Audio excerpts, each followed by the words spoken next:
Hi hello வணக்கங்க. இன்றைக்கி நம்ம என்ன பார்க்க போகிறோம்னாக்கா சிக்கன் குருமா எப்படி ரொம்ப டேஸ்டியாக செய்யலான்னு பார்க்கலாம் வாங்க. அதுக்கு தேவையானது சிக்கன் நான் வந்து ஒரு 1/2 கிலோ வாங்கி நல்லா கழுவி வச்சுக்கிட்டேங்க.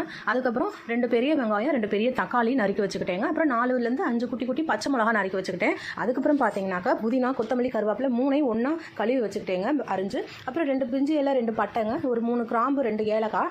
இது வந்து அரைக்கிறதுக்கு தேவையானது ஒரு தக்காளி, ஒரு 1/2 முடி தேங்காய், அதில் வந்து ஒரு 1/2 ஸ்பூன் வந்து சோம்புங்க, ஒரு 3 பச்சை மிளகா அதிலே போட்டுக்கோங்க.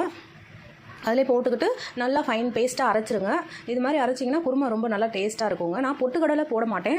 அதுக்கப்புறம் வந்து பார்த்தாக்கா 1 ஸ்பூன் இஞ்சி பூண்டு பேஸ்ட்டு, 1 ஸ்பூன் மிளகாத்தூள், ஒரு 1/4 ஸ்பூன் மஞ்சத்தூளுங்க, அப்புறம் 1/2 ஸ்பூன் வந்து சிக்கன் மசாலா, 1/2 ஸ்பூன் வந்து மல்லித்தூள். இது எடுத்துக்கோங்க. அதுக்கப்புறம் பார்த்தீங்கன்னா நம்ம எப்படி செய்யலான்னு பார்க்கலாம். அடுப்பில் சட்டி வச்சுக்கோங்க. சட்டி காஞ்சதுமே ஒரு 3லேருந்து 4 ஸ்பூன் எண்ணெய் விட்டுக்கோங்க. எண்ணெய் விட்டு நம்ம ஃபஸ்ட்டு எடுத்து வச்ச அந்த பிரிஞ்சி இலை, பட்டை, ஏலக்காய், கிராம்பு இது 3-4 வணக்கிக்கோங்க. நல்லா கொஞ்சம் பொரிஞ்சதும் அதிலே வெங்காயத்தை போட்டு அதிலே பச்சை மிளகாயும் போட்டுருங்க. அதிலே பச்சை மிளகாய் வெங்காயம் 2மே போட்டு கொஞ்சம் ப்ரௌன் ஆனதுக்கப்புறம் இஞ்சி பூண்டு பேஸ்ட்டு அதில் போடணுங்க. இஞ்சி பூண்டு பேஸ்ட் அதில் போட்டதுக்கப்புறமா சும்மா ஒரு ரெண்டு வணக்கிக்கோங்க.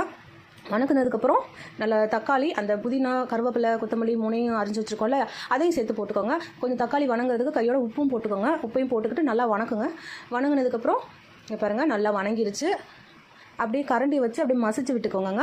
அப்புறம் வந்து கூடவே அந்த பொடி வகைகள் நம்ம மிளகாத்தூளும் மஞ்சத்தூளும் 2 மட்டும் போடுங்க. போட்டு நல்லா வணக்குங்க. வணங்கினதுக்கப்புறமா பாருங்கள் அடுத்தது வந்து சிக்கன் போட போகிறோம். சிக்கனை வந்து போட்டு நல்லா ஒரு 2 நிமிஷம் சிக்கனோட அந்த பச்சை வாடை போகிற வரைக்கும் வணக்கிக்கோங்க.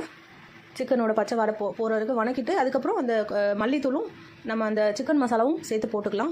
சேர்த்து போட்டு சிம்மில் வச்சு வறுத்துக்கோங்க. ஏன்னா வந்து கருகிரும், அதனால் சிம்மில் வச்சு இது பண்ணிவிட்டு அதுக்கப்புறம் அந்த தேங்காய் நம்ம அரைச்சி வச்சுருக்கோம் இல்லையா, அதை போட்டுக்கோங்க. அதை போட்டு ஒரு 2 நிமிஷம் அந்த தேங்காவோட சேர்த்து வெந்ததுக்கப்புறம் நம்மளுக்கு வந்து தண்ணி ஊற்றிக்கலாம். தண்ணி வந்து எவ்வளோனாக்கா ரொம்ப ஊற்றிடாதீங்க.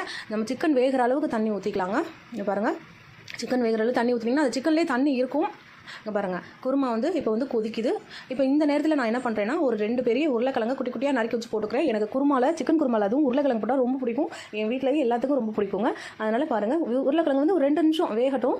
2 நிமிஷம் தான் உருளைக்கிழங்கு, அது முன்னாடி நல்லா மசிஞ்சிருங்க. பாருங்கள் 2 நிமிஷத்தில் எவ்வளோ சூப்பராக சிக்கன் குருமா ரெடி ஆயிடுச்சு. பாருங்கள் நீங்களும் இந்த மாதிரி செஞ்சு பாருங்கள், ரொம்ப டேஸ்ட்டாக இருக்குங்க. அவ்வளோதான் முடிஞ்சிருச்சு.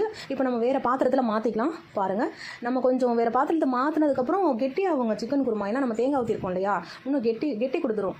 ஆற பாருங்கள் எவ்வளோ கெட்டியமாக ஆயிடுச்சு குருமா. சூப்பராக இருக்குங்க. இது மாதிரி செஞ்சு சாப்பிட்டு பாருங்கள், ரொம்ப டேஸ்ட்டாக இருக்கும். பிடிச்சிருந்தா லைக் பண்ணுங்கள்.